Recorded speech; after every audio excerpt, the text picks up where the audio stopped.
श्री शिवाय दोस्तों, आज का यह वीडियो अपने जीवन के 10 मिनट निकालकर एकांत में शांत मन से देखिएगा, क्योंकि आज की जानकारी आपके जीवन की दिशा और दशा दोनों बदल सकती है। क्या आप जानते हैं कि पीपल के पेड़ का एक साधारण सा सूखा पत्ता आपको रंग से राजा बनाने की शक्ति रखता है?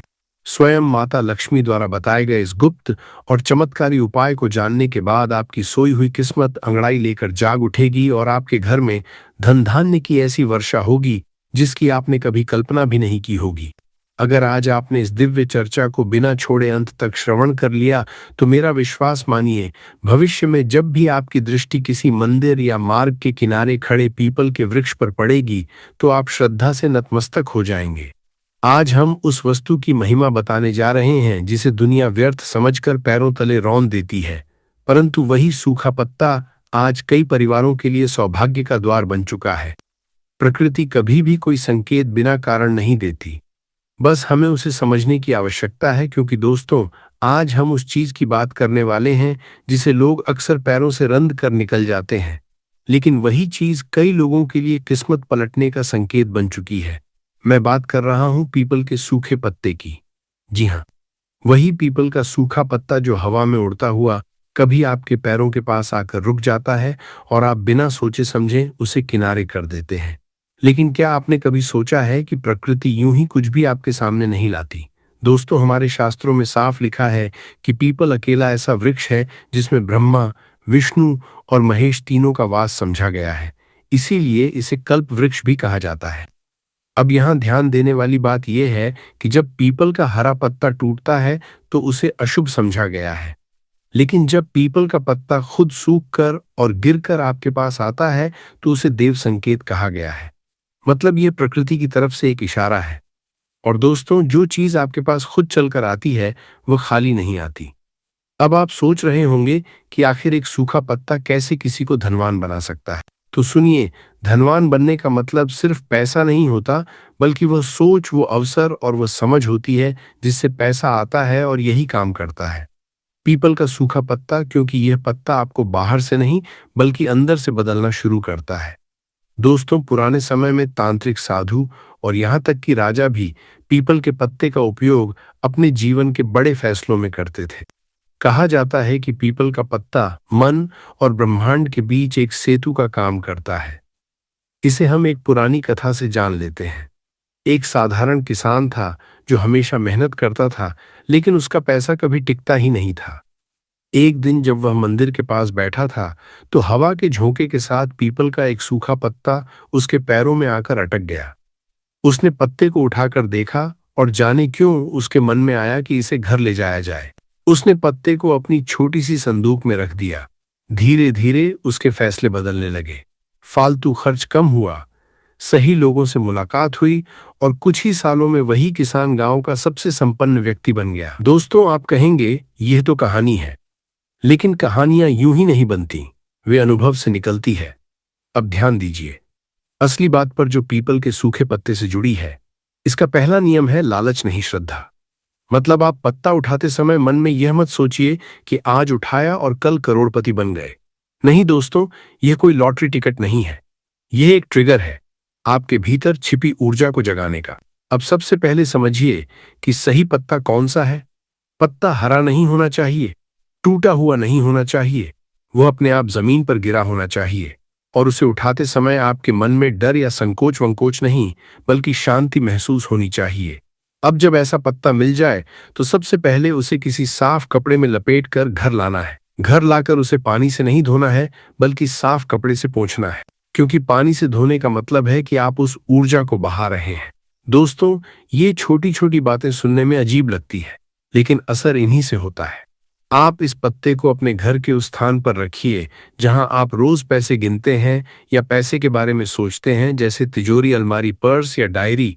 जब भी उस पत्ते को देखें तो एक ही लाइन मन में बोलें कि मेरा ध्यान अवसरों की तरफ जा रहा है। दोस्तों, आप देखेंगे कि धीरे धीरे आपके दिमाग में नए आइडिया आने लगेंगे। वही दिमाग जो पहले सिर्फ टेंशन सोचता था, अब समाधान सोचने लगेगा। यही असली शुरुआत है, क्योंकि जब सोच बदलती है तभी जीवन बदलता है। अब हम जानेंगे एक और बेहद जरूरी बात।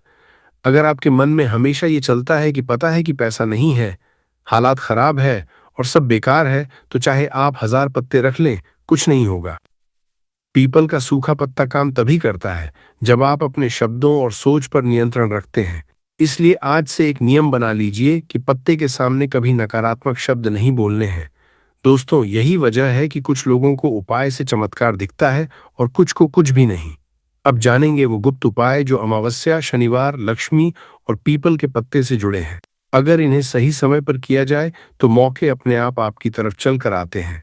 इसलिए इस वीडियो को अंत तक देखिए, क्योंकि आगे की बातें वही हैं जो लोग आपको जानबूझकर नहीं बताते। दोस्तों, अब जो बातें मैं आपको बताने जा रहा हूं वह वही है जो लोग जानते तो हैं लेकिन बताते नहीं, क्योंकि उन्हें डर लगता है कि कहीं सामने वाला उनसे आगे ना निकल जाए। लेकिन आप यहाँ पूरा वीडियो देख रहे हैं, इसका मतलब है कि आप सिर्फ सुनने नहीं आए हैं बल्कि कुछ बदलने आए हैं। इसीलिए ध्यान से सुनिए और एक बार इस चैनल को सब्सक्राइब जरूर कर लें। अब तक आपने समझ लिया होगा कि पीपल का सूखा पत्ता कोई जादू की छड़ी नहीं है, बल्कि ये एक संकेत और एक सिस्टम है जो आपके मन, आपके फैसलों और आपके कर्मों को एक दिशा में लाने का काम करता है। दोस्तों, हमारे शास्त्र कहते हैं कि हर पेड़ की एक घड़ी होती है, हर चीज का एक समय होता है और पीपल का वृक्ष समय के साथ सबसे गहरा संबंध रखता है। इसीलिए इसे काल वृक्ष भी कहा गया है। अब ध्यान दीजिए, पीपल का सूखा पत्ता तब गिरता है जब पेड़ अपनी ऊर्जा को भीतर खींच रहा होता है, और यही समय होता है जब ब्रह्मांड बदलाव के संकेत देता है। इसलिए अगर आपको ये पत्ता मिलता है तो समझिए कि आपके जीवन में भी कोई पुराना पैटर्न खत्म होने वाला है। अब सवाल यह है कि आप उसे खत्म होने देंगे या उसी में फंसे रहेंगे। अब अमावस्या की बात करते हैं। अमावस्या को लोग सिर्फ अंधेरे से जोड़ते हैं, लेकिन असल में अमावस्या अंत नहीं बल्कि रिसेट का दिन होती है। अब अगर अमावस्या की शाम को आप पीपल के पेड़ के नीचे जाएं, वहां दीपक जलाएं और अपने साथ लाया हुआ वही सूखा पत्ता पेड़ के पास रखकर मन में एक बात बोले कि जो अब काम का नहीं है वह मुझसे अलग हो जाए, तो दोस्तों इसका असर अगले 21 दिनों में दिखना शुरू हो जाता है। वह काम, वह लोग और वह खर्चे जो आपको नीचे खींच रहे थे, वे अपने आप दूर होने लगते हैं। अब यहाँ सबसे जरूरी नियम यह है कि यह उपाय करने के बाद आप वापस लौटते समय पीछे मुड़कर नहीं देखेंगे, क्योंकि पीछे देखना यानी पुराने को फिर से पकड़ लेना है। दूसरी बात जो बहुत कम लोग समझते हैं वह शनिवार और पीपल का संबंध। शनिवार शनि का दिन है और शनि कर्म के देवता हैं। अब अगर आपके जीवन में मेहनत तो बहुत है लेकिन फल नहीं है, तो शनिवार को पीपल के पेड़ पर जल चढ़ाइए और अपने पास रखें। उस सूखे पत्ते को हाथ में लेकर बोलिए कि मेरे कर्म का फल अब मुझे प्राप्त हो। फिर उस पत्ते को अपने बटुए या डायरी में रखिए। दोस्तों, जिन लोगों ने यह लगातार किया, उन्होंने बताया कि अचानक उन्हें सही समय पर सही फैसला लेने की समझ मिलने लगी, और यही समझ पैसा लाती है। दिल्ली के एक छोटे दुकानदार की कहानी सुनिए, जिसकी दुकान चल रही थी लेकिन मुनाफा नहीं बचता था। उसने ऐसे ही किसी से यह उपाय सुना। पहले हंसा, फिर सोचा चलो आजमाते हैं। उसने शनिवार को पीपल के नीचे दिया जलाया और वही पत्ता अपनी दुकान की गद्दी के नीचे रख दिया। धीरे धीरे उसने उधार देना बंद किया, बेकार का सामान हटाया और 1 साल के अंदर उसकी दुकान 3 गुना बढ़ गई। दोस्तों, आप कहेंगे यह तो बिजनेस की समझदारी है। हाँ बिल्कुल, लेकिन सवाल यह है कि वह समझ आई कैसे। यही वो जगह है जहां पीपल का पत्ता काम करता है। अब बात करते हैं लक्ष्मी तत्व की। लोग सोचते हैं कि पैसा आएगा तो लक्ष्मी खुश होंगी, लेकिन सच्चाई यह है कि जब व्यवस्था आती है तब लक्ष्मी टिकती है, और पीपल का पत्ता उसी व्यवस्था का प्रतीक है। अब शुक्रवार को जो लक्ष्मी का दिन समझा जाता है, उस दिन उस सूखे पत्ते को लाल कपड़े में लपेटकर उस स्थान पर रखें जहां आप बैठकर योजना बनाते हैं। फिर 5 मिनट आंख बंद करके ये सोचिए कि अगर पैसा आए तो आप उसे कैसे संभालेंगे। दोस्तों, यहीं पर खेल होता है। दिमाग पैसा आने से पहले उसकी जिम्मेदारी सीखने लगता है, और जब जिम्मेदारी आती है तो पैसा अपने आप आता है। अब एक और गुप्त बात सुनिए। पीपल के सूखे पत्ते पर अगर आप रात को सोने से पहले सिर्फ एक लाइन लिख दें कि मैं सही अवसर पहचान रहा हूं, और उसे तकिए के नीचे रखें, तो आपका अवचेतन मन पूरी रात उसी दिशा में काम करता है। कई लोगों ने बताया कि उन्हें सपने में समाधान दिखे, सुबह नए विचार आए और वही विचार आगे चलकर कमाई का जरिया बने। दोस्तों, ध्यान दीजिए, यह सब तभी काम करता है जब आप इसे नाटक की तरह नहीं बल्कि प्रयोग की तरह करते हैं। मजाक में किए गए उपाय मजाक में ही खत्म हो जाते हैं, लेकिन श्रद्धा से किया गया छोटा सा काम भी बड़ा असर दिखाता है। अब मैं आपको एक चेतावनी भी देना चाहता हूँ। कुछ लोग पीपल के पत्ते को ताबीज बना लेते हैं या पूजा पाठ की दुकान से खरीद लेते हैं। ऐसा मत कीजिए। खरीदी हुई चीज में आपकी ऊर्जा नहीं होती। असली ताकत तभी आती है जब वह पत्ता खुद आपको मिले। अब मैं आपको वो सबसे शक्तिशाली तरीके बताऊंगा जिनसे पीपल का सूखा पत्ता आपके खर्च, कर्ज और अटके हुए धन पर काम करता है, और वह गलतियां भी जिनकी वजह से 90% लोगों को रिजल्ट नहीं मिलता। दोस्तों, अब हम उस मोड़ पर आ चुके हैं जहां ज्यादातर लोग या तो रास्ता छोड़ देते हैं या फिर सच में बदल जाते हैं, क्योंकि अब मैं आपको वह बातें बताने जा रहा हूं जो सुनने में बहुत साधारण लगेंगी, लेकिन अगर आपने इन्हें ईमानदारी से पकड़ लिया तो यही बातें आपके जीवन की सबसे बड़ी ताकत बन जाएंगी। पीपल का सूखा पत्ता सिर्फ उपाय नहीं, बल्कि एक आईना है जो आपको आपकी आदतें और गलतियां दिखाता है, और सबसे बड़ी बात, आपके खर्च और कर्ज का सच सामने रख देता है। दोस्तों, अब बात करते हैं उस समस्या की जिससे 90% लोग परेशान हैं। पैसा आता है लेकिन टिकता नहीं। महीने के आखिर में हाथ खाली और फिर वही शिकायत कि किस्मत खराब है। लेकिन सच्चाई यह है कि किस्मत से पहले व्यवस्था आती है। अब अगर आप सच में चाहते हैं कि पैसा टिके, तो पीपल के सूखे पत्ते के साथ एक प्रयोग कीजिए। किसी भी मंगलवार या शनिवार की रात को अपने सारे खर्चों के बारे में सोचिए कि किस जगह पैसा बेवजह बह रहा है। फिर उस सूखे पत्ते पर सिर्फ एक शब्द लिखिए, रोक, और उसे अपनी अलमारी में रख दीजिए। यह कोई टोना नहीं है, यह आपके दिमाग को आदेश देना है। जब दिमाग को आदेश मिलता है तो व्यवहार बदलता है, और व्यवहार बदलते ही पैसा रुकने लगता है। अब बात करते हैं कर्ज की। कर्ज सबसे बड़ी मानसिक गुलामी है। जब इंसान कर्ज में होता है तो वह फैसले डर से लेता है, और डर से लिए गए फैसले कभी अमीर नहीं बना। पीपल के सूखे पत्ते से जुड़ा एक बहुत पुराना नियम है कि बोझ को लिखकर प्रकृति को सौंप देना। किसी भी अमावस्या या शनिवार को उस सूखे पत्ते पर अपना नाम लिखिए और नीचे लिखिए मुक्ति। फिर उस पत्ते को पीपल के पेड़ की जड़ में मिट्टी में दबा दीजिए और बिना पीछे देखे घर लौट आइए। इसका मतलब यह नहीं कि कर्ज हवा हो जाएगा, बल्कि इसका मतलब यह है कि आपका दिमाग समाधान की दिशा में काम करना शुरू करेगा। अब एक बहुत जरूरी चेतावनी समझ लीजिए। अगर आप कर्ज में रहकर दिखावा करते हैं या गलत जगह खर्च करते हैं तो कोई उपाय काम नहीं करेगा, क्योंकि पीपल का पत्ता सादगी सिखाता है। अब बात करते हैं उस रुके हुए धन की जो कहीं फंसा पड़ा है, जैसे किसी ने पैसा नहीं लौटाया या किसी काम की पेमेंट अटकी है।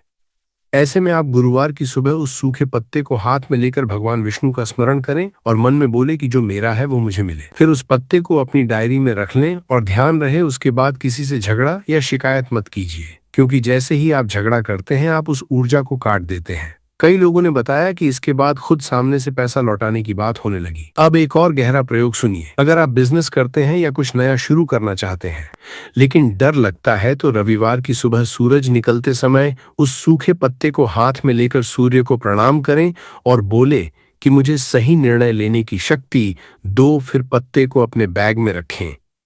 यही वह उपाय है जो आत्मविश्वास पैदा करता है, और आत्मविश्वास ही असली पूंजी है।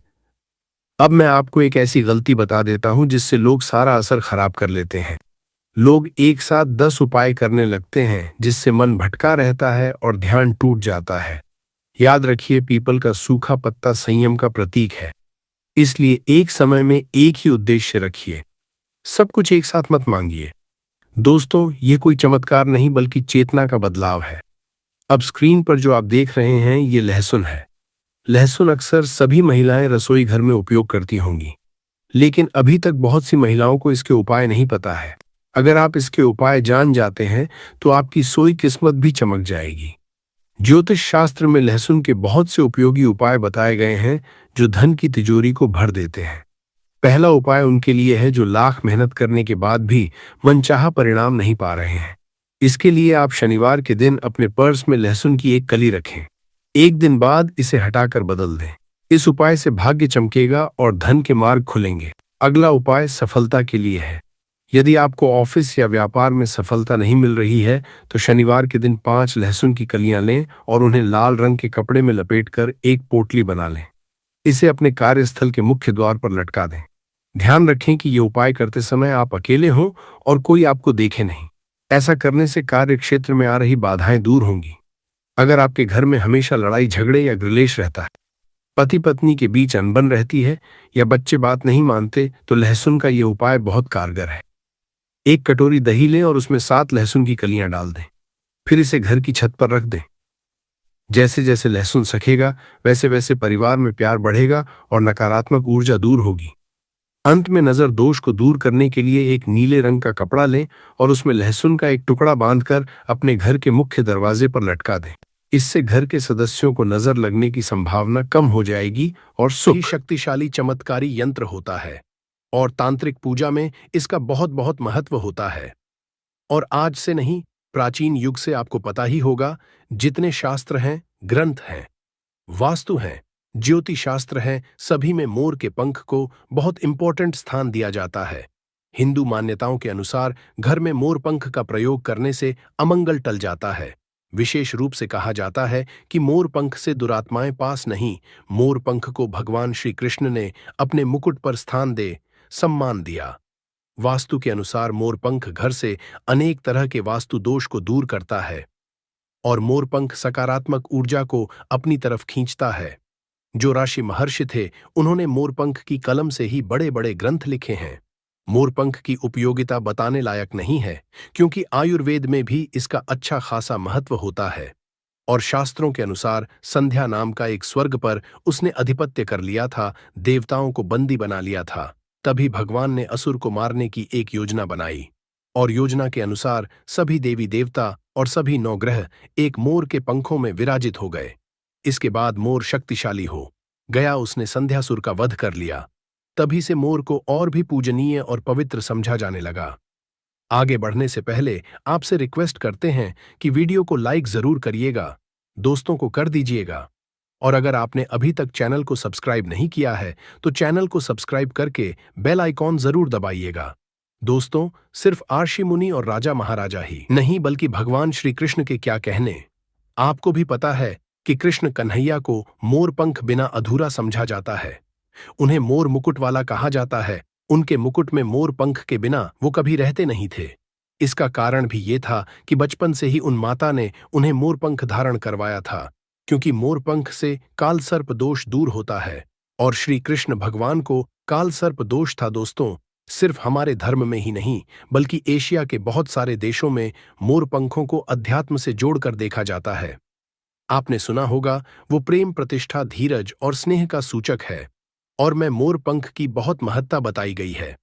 जब हम बौद्ध धर्म की बात करें तो समझा जाता है इसमें मोर अपने सारे को खोल देता है, इसलिए उसके पंख विचारों और मान्यताओं में खुलेपन का चिन्ह समझे जाते हैं। जब हम ईसाई धर्म की बात करते हैं तो मोर के खूबसूरत पंख जन्नत के दरवाजे के बाहर अद्भुत शाही बगीचे का चिन्ह समझे जाते हैं। और जो ग्रीस के लोग होते हैं, वो मोर के पंखों को स्वर्ग और सितारों की निगाहों के साथ जोड़ते हैं। हमारे मोर को धन की देवी लक्ष्मी, विद्या की देवी सरस्वती, कृष्ण कन्हैया, गणपति, कार्तिज्ञ, इन सभी से जोड़कर देखा जाता है और लक्ष्मी, सौभाग्य, खुशहाली, धन, धान्य और संपन्नता का चिन्ह समझा जाता है। मोर के पंखों का प्रयोग लक्ष्मी की इन्हीं विशेषताओं को हासिल करने के लिए किया जाता है। और मोर पंख को अगर बांसुरी के साथ आप अपने घर में रखते हैं तो रिश्तों में प्रेम का रस घुल जाता है। हमारा घर मंदिर की तरह होता है। अगर उसमें रहने वाले सदस्य रोज आपस में झगड़ा करने लगे तो ये अपवित्र सा लगने लगता है। इसके कई कारण हो सकते हैं। सबसे बड़ा कारण होता है घर में अत्यधिक नकारात्मक ऊर्जा का प्रवेश करना। अब सवाल उठता है कि घर में अगर नकारात्मक ऊर्जा बढ़ गई है तो इसको दूर कैसे किया जाए। इसका प्रवेश अगर हो गया है तो इसको बाहर कैसे करें। इसके लिए हमने आपको जन्माष्टमी के दिन भी एक प्रयोग बताया था कि मोर के पंखों आरती के बाद आप अपने घर पे खूब हवा में हिलाए। इससे आपके घर की जितनी नकारात्मक ऊर्जा है वो आपके घर से बाहर हो जाएगी। आपको ये रोज ही करना चाहिए, सिर्फ एक दिन नहीं। मोर पंख को अगर आप अपने घर के अंदर हाथों से ऊपर से नीचे फहराते हैं तो आपके घर के आसपास की जितनी नकारात्मक ऊर्जा है वो घर से बाहर चली जाती है। और जिस घर में सबसे ज्यादा सकारात्मक ऊर्जा होती है वहीं माता लक्ष्मी का प्रवेश जल्दी होता है। इसी बात को रखते हुए आज हम आपको बताएंगे कि घर में वो कौन सी 3 जगह है जहां पर आपको मोर पंख जरूर रखना चाहिए और इन जगहों पर अगर आप मोर पंख रख देते हैं तो आपके घर में भी सबसे अधिक सकारात्मक ऊर्जा बनी रहेगी। तो साक्षात लक्ष्मी जी आपके घर जरूर आमंत्रित होंगी। आप किसी भी शुभ दिन मोर का ये पंख लेकर के घर के किसी ऐसे स्थान पर सबसे पहले लगा दें जहां पर आने जाने वाले लोगों की नजर सबसे आधा पड़ती है। असल में मोर का पंख नकारात्मक ऊर्जा को अवशोषित करता है, यानी कि एब्जॉर्ब करता है, इसलिए आपको इसको ऐसे स्थान पर लगाना चाहिए जहां ये सभी को नजर आए। मोर के पंख के ये प्रयोग न सिर्फ आपको बल्कि आपके घर के सदस्यों के जीवन में भी सुख और समृद्धि जरूर लेकर आएंगे। ये प्रयोग आप अपने घर पर किसी भी शुभ दिन से शुरू कर सकते हैं। और दोस्तों, अभी तो गणेशोत्सव का माहौल चल रहा है। ऐसे अनंत चतुर्दशी के पहले, गणेशोत्सव पूर्ण होने के पहले आप अपने घर पर अगर इसको लगा देते हैं तो समझा जाता है सरस्वती माता के उपासक होते हैं या फिर विद्यार्थी होते हैं। वो पुस्तकों के बीच अगर मंत्रित करके मोर पंख को रख ले तो पूरा पूरा लाभ उठा सकते हैं। अगर आप मंत्र सिद्ध करते हैं, तांत्रिक पूजा आदि करते हैं तो उस जपने वाली माला को समझा जाता है। मोर पंखों के बीच आप रखते हैं तो आप मंत्र सिद्धि बहुत ही जल्दी होती है। घर के सभी अलग अलग कमरों में मोर पंख लगाने से घर का वास्तु बदला जा सकता है। एक मोर का पंख हमारे जीवन की दिशा बदल सकता है। यदि आप भी हर समय अपने पास मोर पंख रखते हैं तो हर कार्य में आप देखेंगे कैसे किस्मत आपका साथ देने लगती है। अगर केतु आदि के दोष भी हैं तो वो ग्रह दोष भी समाप्त होते हैं। स्पेशली अगर आपके घर में कोई ऐसा बच्चा है जो जिद्दी हो गया है तो मोर के पंखों से उसको हवा देने से धीरे धीरे उसकी जिद कम होने लगती है। अगर वो ऐसे नॉर्मली आपको हवा नहीं देने दे तो आप उसके जो छत का पंखा होता है उसमें मोर पंखों को लगा दें और पंखा जब चलेगा तो उसके चलने पर मोर के पंखों की हवा भी बच्चे को लगेगी। इससे धीरे धीरे उसकी हठ और जिद कम हो जाएगी। दोस्तों, मोरके को चांदी की ताबीज में डालकर नवजात बच्चे के सिरहाने रखते तो बच्चे की नजर दोष और किसी भी तरह के अलावला से रक्षा होती है। यहां तक कि बड़े लोग भी अगर मोर पंख को बिस्तर के नीचे अपने सिरहाने रख के सोते हैं तो समझा जाता है कि किसी भी तरह के बुरे स्वप्न या अलग तरह के स्वप्न इनके दोष आदि नहीं होते हैं।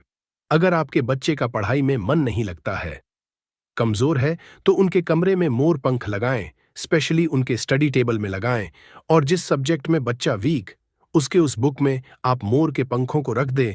आप देखेंगे थोड़े ही दिनों में बच्चे का कैसे कंसंट्रेशन पावर बढ़ता है, मेमोरी पावर बढ़ती है और बच्चा पढ़ाई में तेज होने लगता है। सरस्वती माता के उपासक और विद्यार्थियों को पुस्तक में मोर का पंख जरूर रखना चाहिए। दोस्तों, ये तो हुई बच्चों की बात, लेकिन जब बड़ों की बात होती है, कई बार हम बहुत सारे काम हाथ में ले लेते हैं। काम होते होते लास्ट में रुक जाता है या लंबे समय अटका हुआ आ जाता है। काम बढ़ता ही है, तो ऐसे में यदि आप अपने घर के बेडरूम के पूर्वी दक्षिण यानी south east corner of the house है, उसमें मोर का पंख लगाते हैं तो आपके अटके हुए कार्य पूरा होने के योग बनने लगते हैं। घर में अगर पैसों की बरकत नहीं होती है, धन आता है रुकता नहीं है, तो इसी कोण में यानी दक्षिण पूर्व कोण में आप इसको लगा देते हैं तो घर में बरकत बढ़ती है। और अचानक कष्ट जो आते हैं या एक्सीडेंट जैसे अचानक जो प्रॉब्लम्स आती है, उन सब से आपको मिलती है। आप चाहें तो आपका जो घर है या फिर दुकान की जो दक्षिण पूर्व दिशा है, वहां पर मोर का पंख स्थापित करते हैं। और व्यापारिक स्थल में अगर आप इसको स्पेशली स्थापित करते हैं तो आपके घर में कभी भी पैसों की कमी नहीं होती। आप चाहें तो अपनी जेब में या डायरी में मोर का पंख रखें, इससे भी आपको राहु दोष प्रभावित नहीं करता। और मन चाहे पैसा का समझे के बाद भी अगर पैसा नहीं टिकता है तो आपके घर के साउथ ईस्ट कॉर्नर में मोर पंख जरूर लगाना चाहिए। एक और फायदा है मोर का पंख घर में लगाने से, वो ये होता है कि घर में अगर आपके आसपास सांपों का डेरा है तो समझा जाता है घर में सांप प्रवेश नहीं करता, या किसी घर में किसी मेंबर को कालसर्प दोष है, राहु केतु दोष है, तो भी मोर पंख लगाने से उस घर में ग्रहों का असर नष्ट हो जाता है। क्यों समझा जाता है? क्योंकि मोर और सर्प में शत्रुता होती है, अर्थात सर्प शनि तथा राहु के सहयोग से बनता है। और यदि मोर का पंख घर के पूर्वी और पश्चिम दीवार में या आपके जेब और डायरी में रखा जाए तो राहु का दोष कभी उसको परेशान नहीं करता है। घर में सर्प हो, मच्छर हो, बिच्छू हो, इस तरह के विषैले जंतुओं का भय नहीं रहता। अब 3 कोने कौन कौन से हैं जिसमें आपको मोर का पंख रखना चाहिए ताकि आपकी आमदनी गुना बढ़ सके? पहला मोर पंखा आपको घर की अलमारी में या तिजोरी में रखना है। आप घर में जिस स्थान पर सबसे ज्यादा पैसा रखते हैं वहीं पर मोर पंख आपको रखना चाहिए। इससे आपकी तिजोरी में धन बढ़ने लगेगा। साथ ही साथ इससे पहले से रखा हुआ धन धीरे धीरे खर्च होगा। आप खुद देखेंगे, आपकी सेविंग बढ़ने लगेगी, बरकत बढ़ने लगेगी और धन की इनकम दिनों दिन बढ़ती चली जाएगी। दूसरा, मोर पंख आप अपने घर के रखें या घर के ईशान कोण यानी north east corner of the house में रखें, या फिर जहां पर आप घर में भगवान को रखते हैं वहीं इस मोर पंख को रख दे। चाहे तो आपका बंडल बनाकर रख सकते हैं या फिर आप चाहें तो श्री कृष्ण भगवान के मुकुट पे इसको धारण करा सकते हैं। और रोज आप जब भगवान की पूजा करते हैं उस समय इस मोरपंख की भी आपको पूजा करनी चाहिए। इससे आप देखेंगे पैसों के मामले में किस्मत जाएगी और धन आगमन के नए द्वार आपके लिए खुलते चले जाएंगे। तीसरा, मोरपंख आपको कहाँ रखना है? आपको अपने बेडरूम में बिस्तर के नीचे रखना है। ऐसा करने से आप जब बेड पर सोएंगे आपके अंदर काफी सारी पॉजिटिव एनर्जी आती है और आपको अच्छे से सोचने में और काम पर फोकस करने में मदद मिलती है। आपके जीवन में सफलता तो आती ही है, साथ ही साथ पैसों की आवक भी बढ़ जाती है। आप इसे ऐसे लगाएंगे, अपने बेड का जो गद्दा होता है, चादर लगाते हैं, उसके नीचे आपको मोर पंख बिछा देना चाहिए। उसके ऊपर चादर लगाएं और फिर उस पर आपको सोना चाहिए। आप यदि अपने घर के मुख्य द्वार पर 3 मोर पंख लगा लेते हैं, और दोस्तों ये जो गणपति विसर्जन होने वाला है अनंत चतुर्दशी को, उसके पहले आप ये छोटा सा काम है। वैसे क्या करना है, 3 मोर पंख और एक छोटी सी भगवान गणेश की प्रतिमा मुख्य द्वार पर स्थापित कर लें। आप चाहें तो चित्र भी स्थापित कर सकते हैं।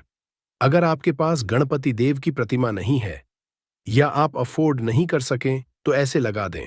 आप देखेंगे जिस घर में आप रहते हैं उस घर का वास्तु दोष दूर हो जाता है।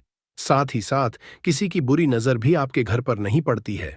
दोस्तों कुछ लोग अक्सर कहते हैं कि ऐसे गणपति देव की प्रतिमा लगानी चाहिए कि मुख्य द्वार के आगे और पीछे सेम साइंस की देव की प्रतिमा होनी। आपको हम बता दें, ऐसा कुछ भी सच नहीं है। ये सिर्फ एक भ्रांति है जो कुछ साल पहले फैला दी गई थी कि जहां भी मूर्ति लगाए गणपति देव की, वहां पर आपको आगे और पीछे गणपति देव की सेम साइंस की मूर्ति लगानी पड़ती है, क्योंकि गणपति देव की पीठ में दरिद्रता का वास होता है। ऐसा कुछ भी नहीं है। गणपति देव उतने ही पवित्र हैं आगे से जितने पीछे से हैं, इसलिए कभी भी मन किसी तरह का वहन विचार न करे। हमेशा गणपति देव की एक प्रतिमा आप अपने मुख्य द्वार पर लगाए। आप किसी भी राजा महाराजा के महलों में जाकर देखिए या किसी भी प्राचीन इमारतों में जाए, सब जगह एक ही साइड में गणपति देव की प्रतिमा लगाई जाती थी। कोई भी अंदर की ओर प्रतिमा नहीं लगाते हैं, इसलिए अपने घर के मुख्य द्वार पर एक गणपति देव की छोटी सी प्रतिमा लगाए, उसके साथ 3 मोर पंखों को लगाए और फिर देखे घर में कैसा माहौल होता है। तो दोस्तों ये प्रयोग जरूर कर लीजिए। आज के लिए बस इतना ही दोस्तों। अगर आपको ये वीडियो पसंद आया है तो वीडियो को लाइक करिएगा, दोस्तों को शेयर जरूर करिएगा। क्या करना है, जो कागज आपने लिया है, ठीक है ना, उस कागज के ऊपर आपको अपने शत्रु का नाम लिखना है।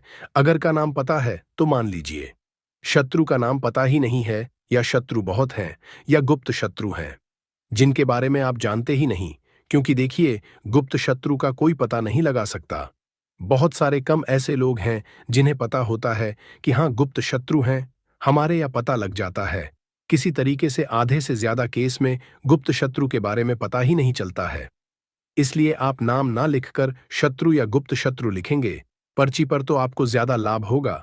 इससे क्या होगा, आपके जितने भी शत्रु हैं, ना 2 हैं, 3 हैं, 4 हैं, 1000 हैं, कितने भी हैं, सभी परास्त हो जाएंगे और सभी आपके जीवन से दूर हो जाएंगे।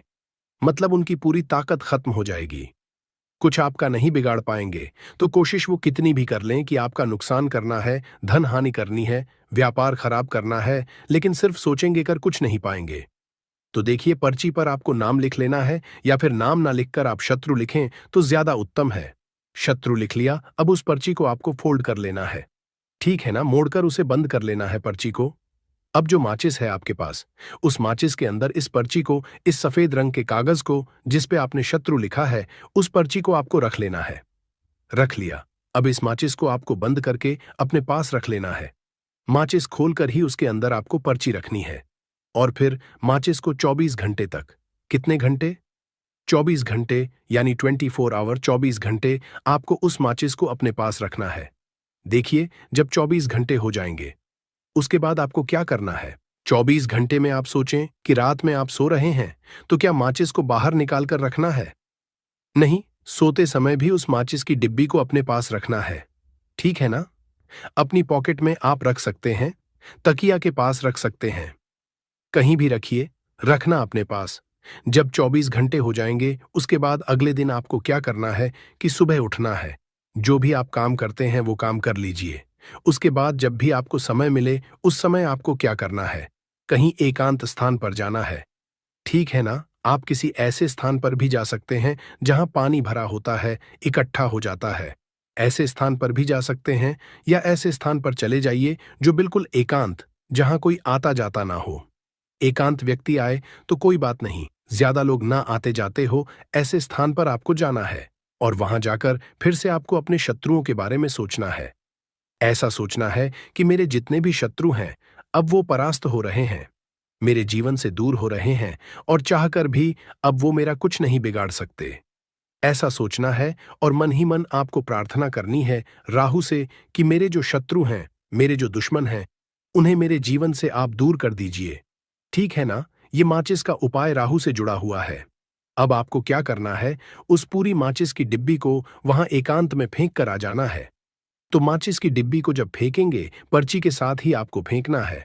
ऐसा नहीं है कि आप सोचे माचिस के अंदर से पर्ची निकालकर आपको उस डिब्बी को फेंकना है। पूरी की पूरी डिब्बी ऐसे ही फेंक कर आ जाना है, तीली के साथ, पर्ची के साथ पूरी माचिस, और फिर पलटकर आपको नहीं देखना है। सीधे अपने घर पर आइए, हाथ पैर धो लीजिए। बाकी आपको कुछ भी करने की जरूरत नहीं है। कितनी ये उपाय करना है? सिर्फ एक बार करना है, ज्यादा बार ये उपाय नहीं करना है। सिर्फ एक बार तो किसी भी दिन आप ये उपाय करिए। शत्रु 1 हो, 2 हो, लाख हो, 1000 हो, करोड़ ही क्यों ना हो, आपके जीवन से दूर हो जाएंगे और कभी आपको परेशान नहीं कर पाएंगे। तो बहुत उत्तम, बहुत अचूक उपाय है। करिए और रातों रात इसका चमत्कार देखिए। देखिए, ये उपाय स्त्री पुरुष कोई भी कर सकता है। किस समय करना है? सुबह में, दोपहर, कभी भी इस उपाय को आप कर सकते हैं। किसी भी दिन कर सकते, ठीक है ना? बाकी कुछ भी आपको पूछना हो, आप कमेंट सेक्शन में पूछ सकते हैं। बाकी बालाजी महाराज का जयकारा जरूर लगाइए। उनका आशीर्वाद आपको मिलता रहेगा। उनका आशीर्वाद जिन्हें मिलता है, उनका हमेशा कल्याण ही होता है और कभी उन्हें शत्रु परेशान नहीं कर पाते हैं। अगर आप यहां तक वीडियो देख चुके हैं तो आपको बता दूं, आगे बताए जाने वाले उपाय इतने लाभकारी है, जिस किसी ने भी किए उसको 100% लाभ हासिल हुआ है। तो चलिए, साधारण जीवन में इस्तेमाल होने वाली वस्तुओं के कुछ धन प्राप्ति उपाय भी बताते हैं। इसी तरह घर में और भी कुछ चीजें हैं जो आपके वास्तु दोष का कारण बनती है और आपकी परेशानी की वजह बनती है।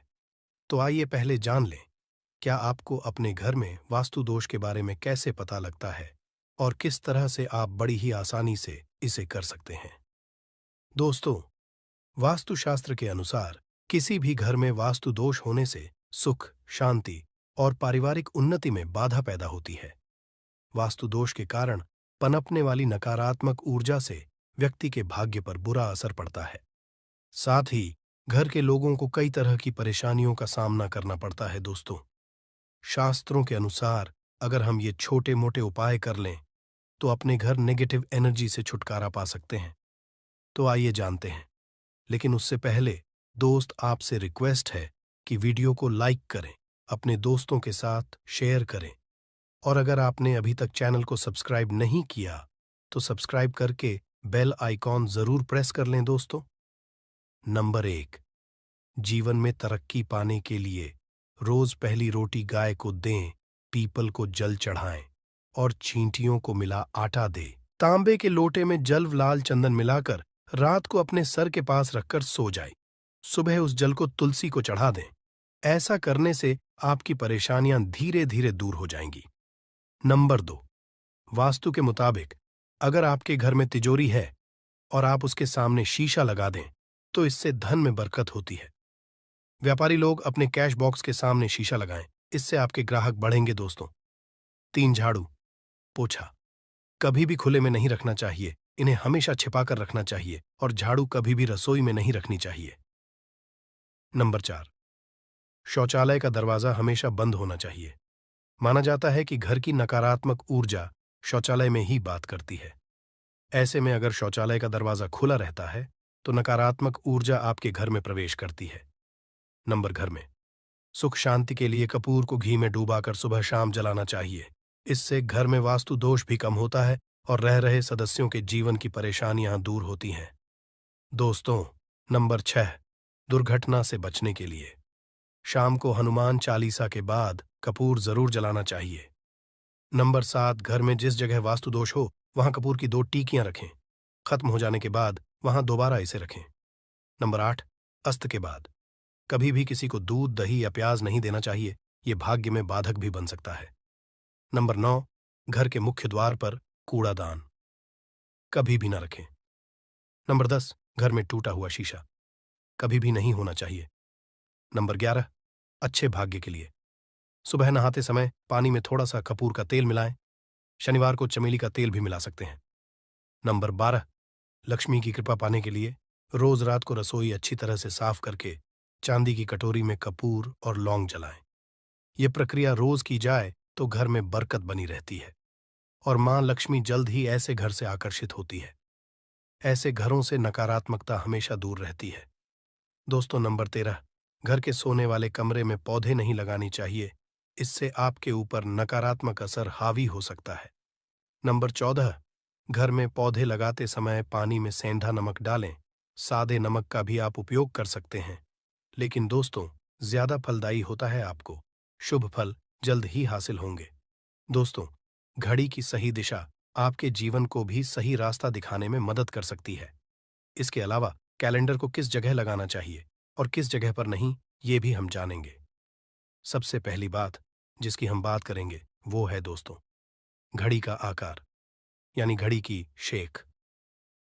दोस्तों, शास्त्र के अनुसार गोलाकार की घड़ी या अंडाकार घड़ी सबसे उत्तम मानी जाती है, पर आजकल देखा जा रहा है कि बाजार में कई तरह की घड़ियां मौजूद हैं जिसमें घर के सदस्य या भगवान की तस्वीरें और फोटो भी लगी होती है। लेकिन दोस्तों, आपको बता दें कि घड़ी के साथ तस्वीरें लगाना बिल्कुल भी सही नहीं है। इससे आपके घर के सदस्यों के जीवन पर समय का असर देखने को मिल सकता है। और की तस्वीर घड़ी में बिल्कुल भी नहीं लगानी चाहिए, क्योंकि भगवान की तस्वीर को रोज धूप, दीप, अगरबत्ती और पूजन की आवश्यकता होती है, और घड़ी तो कई महीनों तक धूल में पड़ी रहती है। इससे भगवान का अपमान होता है और यह शुभ नहीं माना जाता। हो सके तो घड़ी का आकार गोल और अंडाकार ही पसंद है। घड़ी का गोल या अंडाकार बोना हमारी पृथ्वी के आकार को दर्शाता है, जो को और घड़ी में नुकीले कौन होते हैं, और वास्तु के अनुसार नुकीली चीजें नकारात्मक ऊर्जा का संचार करती हैं।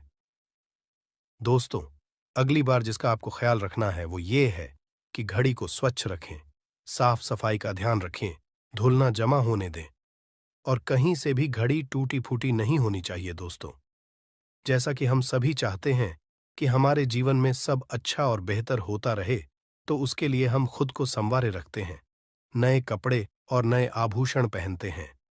उसी तरह अपने घर की घड़ी को स्वच्छ और नए जैसा ही रखना चाहिए।